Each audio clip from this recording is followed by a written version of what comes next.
தளபதி விஜய் அவர்கள் கட்சியை வந்து தொடங்கினார், தமிழக வெற்றி கழகம்.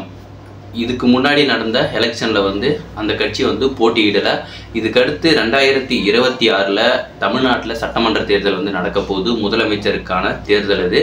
அந்த தேர்தலில் தான் நாங்கள் பங்கேற்க போகிறோம் அப்படின்னு வந்து அவங்க முன்னாடியே வந்து சொல்லியிருந்தாங்க. அப்போ சொல்லும்போதே அவர் என்ன சொல்லியிருந்தார் அப்படின்னா, நான் வந்து படத்தை எல்லாத்தையும் முடிச்சுட்டு அரசியலுக்கு வந்துட்டேன் அப்படின்னா நான் எந்த ஒரு படமும் நடிக்க மாட்டேன் அப்படின்னு முன்னாடியே சொல்லியிருந்தாரு. இப்போ வந்து என்ன படம் வந்து அவருக்கு கரண்ட்டில் போயிட்டுருக்கு அப்படின்னு வந்து பார்த்தோம்னா கோட் மூவி. அதுக்கடுத்து வந்து தளபதி 69. இதை பற்றி தான் நம்ம இந்த வீடியோவில் வந்து பார்க்க போகிறோம். வாங்க வீடியோக்குள்ளே போகலாம். ஹாய் ஹலோ எவ்ரிவன், நான் உங்கள் குணாமூர்த்தி. தளபதி விஜய் அவர்கள் வந்து இப்போது அரசியலில் வந்து குதிச்சிருக்கிறாரு. அது மட்டும் இல்லாமல் அவருக்கு இப்போ 2 படம் தான் இருக்குது. ஒரு படம் வந்து எடுத்து முடிச்சிட்டாங்க. அடுத்த மாதம் செப்டம்பர் 5ஆம் தேதி வந்து ரிலீஸ் ஆக போகுது. அதுக்கான ஆடியோ லான்ச் வந்து நடக்குமா அப்படின்னு வந்து கேட்டால் நடக்காது. ஏன் அப்படின்னா அவர் வந்து கட்சி ஆரம்பிச்சிருக்கிறாரு. ஸோ அதனால் தரல, இடமும் வந்து கிடையாது. ஏன்னா என்ன ரீசன் சொல்லுவாங்க அப்படின்னா, இவருக்கு வந்து நிறைய கூட்டம் வரும். ஸோ அதனால் வந்து ஆடியோ லான்ச் வந்து நடத்த முடியாது அப்படின்ற மாதிரி வந்து சொல்லியிருப்பாங்க. ஸோ அதனால் கூட வந்து சரி எதுக்கு இவங்கள்ட்ட போய் கேட்டுக்கிட்டு இவங்க அரசாங்கத்துக்கிட்ட கேட்டால் இந்த மாதிரியான ரீசன்ஸ் எதனா சொல்லுவாங்க. ஸோ அதனால் தேவையில்லை அப்படின்ற மாதிரி வந்து முடிவு எடுத்திருப்பாங்க அப்படின்னு நான் நினைக்கிறேன். அண்ட் தென் இந்த கோட்டோட மூவியோட ட்ரைலர் அப்டேட் எல்லாமே வந்து அடுத்தடுத்து கேட்டுக்கிட்டே இருந்தோம். இப்போ ட்ரெய்லரோட அப்டேட் வந்து வந்திருக்கு. நேற்று வந்தது. வெங்கட் பிரபு அவர்கள் என்ன சொல்லியிருந்தாங்க அப்படின்னா, ஆகஸ்ட் 17ஆம் தேதி மாலை 5 மணிக்கு ட்ரெய்லர் வெளிவரும் அப்படின்றத அதிகாரப்பூர்வமாக வந்து அறிவிச்சிருந்தாங்க. அது மட்டும் இல்லாமல் அதுக்கடுத்த அப்டேட் வந்து ஒன்று வந்திருக்குது. என்ன அப்படின்னா, தளபதி 69 படத்தை வந்து யார் இயக்க போகிறாங்க அப்படின்னு பல பேர் வந்து பலவிதமாக வந்து சொல்லியிருந்தாங்க. பல டேரக்டர் சொல்லியிருந்தாங்க. கார்த்திக் சுப்ராஜ் சொல்லியிருந்தாங்க, லோகேஷ் கனகராஜ் சொல்லியிருந்தாங்க, ஹச் வினோத் அவர்கள் சொல்லியிருந்தாங்க, மகிழ் திருமேனி, நிறையா பேரை வந்து சொல்லிக்கிட்டே இருந்தாங்க. பட் ஆனால் நேற்று அதிகாரப்பூர்வமான அறிவிப்பு வந்து வெளியாகிருக்கு. என்ன அப்படின்னா, ஹச் வினோத் அவர்கள் தான் வந்து தளபதி 69 படத்தை வந்து இயக்க போகிறதா வந்து அவரே வந்து அதிகாரப்பூர்வமாக வந்து சொல்லியிருந்தாரு.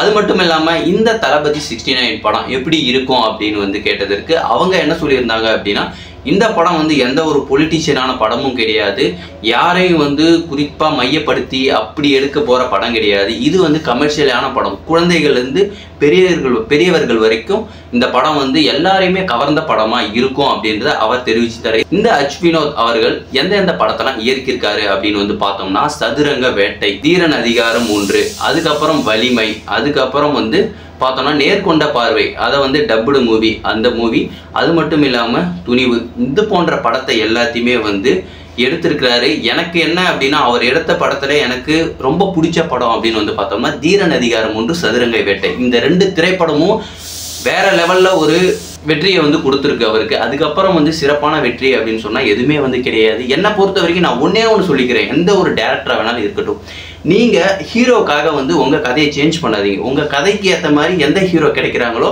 அவங்கள வச்சு படம் எடுங்க அப்படின்னு தான் வந்து நான் சொல்லுவேன். ஏன் அப்படின்னா, நீங்கள் கதையை சேஞ்ச் பண்ணுறீங்க, இவரோ பெரிய மார்க்கெட்டில் இருக்க ஹீரோ, இவர் இப்படி நடிப்பாரா அப்படின்னு வந்து அவர் நடிக்க ஒத்துக்கலை அப்படின்னா வேற எந்த நடிகர் ஒத்துப்பாங்களோ அவங்கள வச்சு நடிங்க. அப்போதான் வந்து உங்கள் கதைக்கான ஒரு அங்கீகாரம் கிடைக்கும். அது மட்டும் இல்லாமல் உங்களுக்கு ஒரு திருப்தி இருக்கும். நம்மளோட கதை யார் என்ன சொன்னாலும் பரவாயில்ல, நம்ம கதையை வந்து நம்ம சேஞ்ச் பண்ணவே இல்லை. ஸோ நமக்கு பிடிச்ச மாதிரி இருக்குது, இது மற்றவங்களுக்கு பிடிச்சா என்ன, பிடிக்காட்டி என்ன அப்படின்ற மாதிரி கூட உங்களுக்கு சாட்டிஸ்ஃபிகேஷன் கண்டிப்பாக வந்து கிடைக்கும். இதுதான் வந்து என்னோட ஒப்பீனியன். இப்படி இருந்தால் நல்லாயிருக்கும். எந்த ஒரு ஆக்டருக்குமே சரி, எந்த ஒரு டேரக்டருக்குமே சரி, இந்த ஒரு மைண்ட் செட் இருந்தாலே போதும். நம்ம கதைக்காக வந்து ஆக்டர்ஸ்க்காக வந்து எப்பயுமே கதையை சேஞ்ச் பண்ணக்கூடாது.